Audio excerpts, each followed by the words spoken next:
The performance has just been spectacular since he started his first game at Georgia.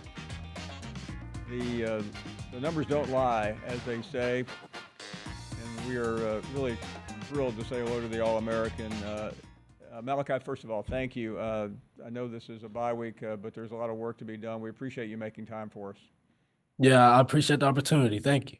Well, when I know you have to go out and do it every week, but when your coach lavishes that kind of praise on you, do you just look the other way and say he's just trying to get in my head, or you just try to block it out and realize that stuff doesn't matter once the game's over?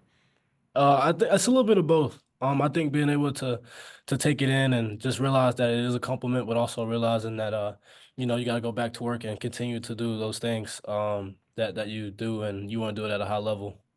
He compared you to Champ Bailey. We had a chance to talk to him a couple weeks ago. Just a college football and NFL Hall of Famer. Not a bad comparison. I realize Right. he's a little bit beyond your memory, but he's still an amazing player.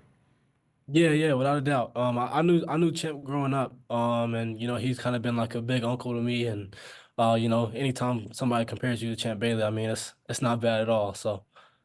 Let me start with the obvious, Malachi, the bye week. I know a lot of your teammates have been banged up. It's hard not to be in the SEC. But how has this week gone? Because everyone knows that you can finally look around the corner and see who is next, which is Alabama.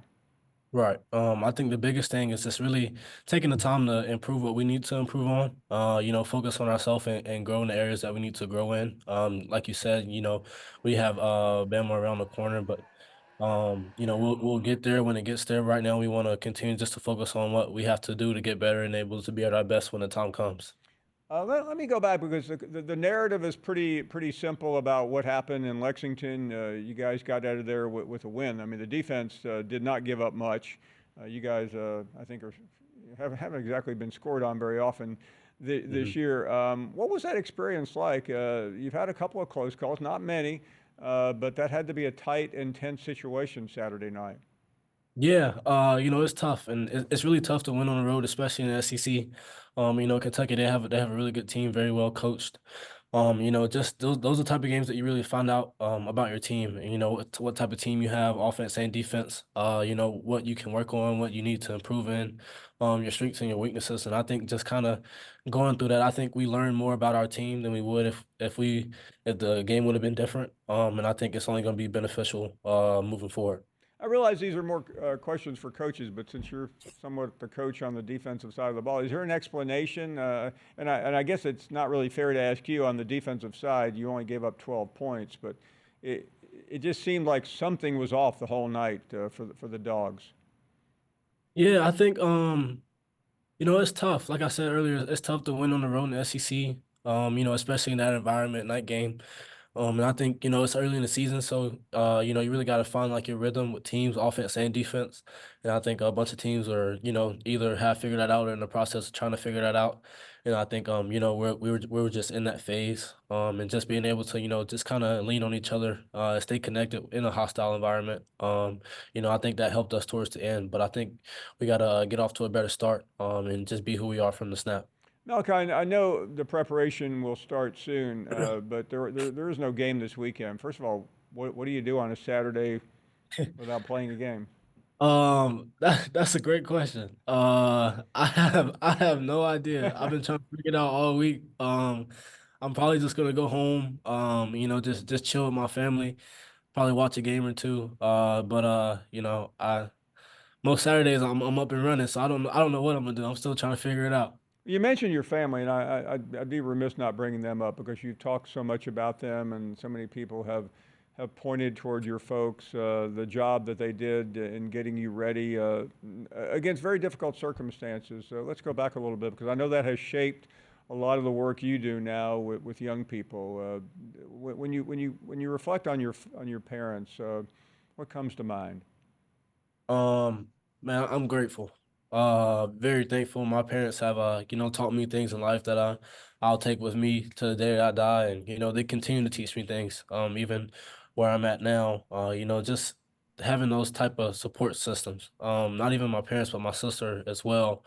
My girlfriend's in that too. Just But like when you think back to my parents, I think like, from day one, just, showing me what work ethic really means and, what it means to, be a good person and, realize that like your faith is everything. I think that's huge and that's something that they've instilled in me, that I'm very grateful for.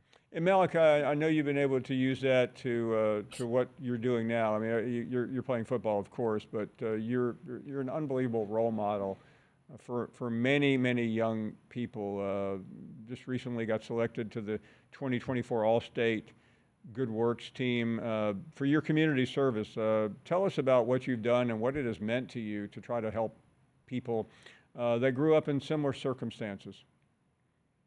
Yeah, I think it's huge, and I think a big thing that my parents had taught me when I was little is that if and when God blesses you with the ability to be able to give back, it's a responsibility of yours to do that.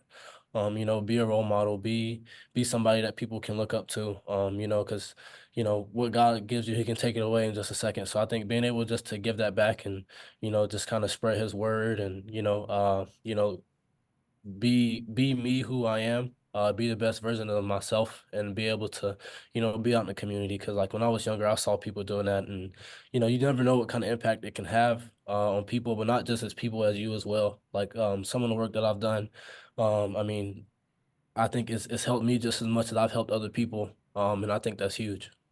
And I know we think of young people like you as great athletes, and you are, but I just, when you see a young person look up to you and know what you represent on Saturday, I know you described it overall, but does it get to you? Do you feel like, man, it pushes you even harder to stand tall? Yeah, like it's kind of not that they're depending on you, but it's a different type of weight on your shoulders when people are, I guess, depending on you and looking at you a certain way. Just being able to, do the right things, be in the right light. Because, like I mean, I most of the kids I was in their shoes one day, and I want them to realize that just because they're there doesn't mean they can't be where I'm at today. It's because it's not about where you start, it's about where you finish, and I think that's the biggest thing I try to get across. When to go back for 1 second, though, Malachi, I know it's hard to remember, but we all remember different things growing up. But did you envision, even when things were difficult and challenging, what you needed to do, what you ultimately ended up doing? Did you? I mean, you're at the highest level of college football. Everyone's already talking about your next career. Not that that's important at the moment, but how did you get through some of the tougher times? Yeah, I think I really just leaned in on my family and my faith. I think that that was the biggest thing for me, just realizing, that my family and my faith would get me through it. And that God won't put me through anything that I can't handle. As long as I have my family there to support me, and as long as I keep God in my corner, I can do anything that I put my mind to. And it's weird because through all the stuff that I went through, me and my family went through when I was little, I always had a ball in my hand. It doesn't matter if it was football or basketball. I always had something, and I just kind of, it was always like an outlet for me, just to be able to be in that space, be in that area. And I think that's kind of led me to where I am today. That is truly remarkable. Before you go, we want to just have a little fun and show the audience just they know how humble you are. We want to show them how great you are by showing a couple of interceptions. This one this year versus Clemson. That's the one that Kirby called the best player. Can you describe what in the world you are doing here? I mean, I can't even bend down and touch my toes.